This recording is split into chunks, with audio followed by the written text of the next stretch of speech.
What happened to the countries that were part of the Soviet Union? What really happened to the countries that were once part of the Soviet Union? This is a fascinating topic that reveals a lot about the changes in the world after the end of the Soviet era. The Soviet Union was established in 1922 after the Russian Revolution. It was a socialist state made up of 15 Soviet socialist republics. However, by the end of 1991, this massive union dissolved into 15 independent nations. This shift was not just about borders.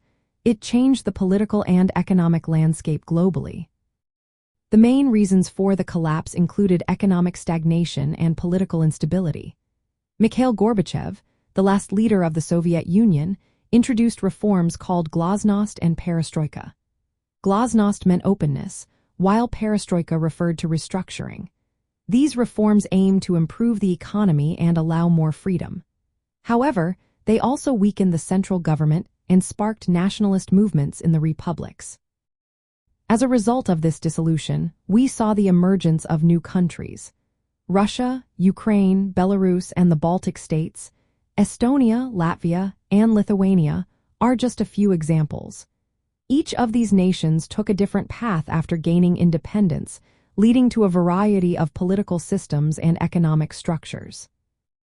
The end of the Soviet Union also marked the conclusion of the Cold War, a long period of tension between the capitalist West and the socialist East.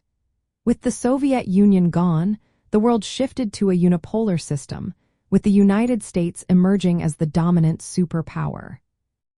Many of the newly independent countries transitioned from socialism to capitalism.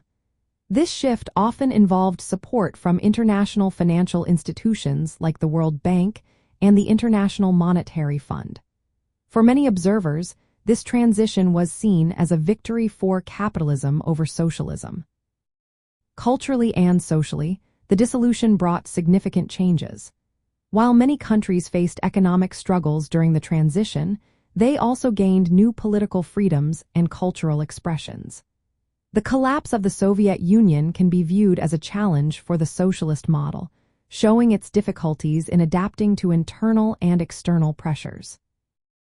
In summary, the countries that were once part of the Soviet Union experienced a dramatic transformation. They moved from being part of a unified socialist state to independent nations with diverse paths. This period marked a turning point in the history of socialism and its practical applications in the modern world.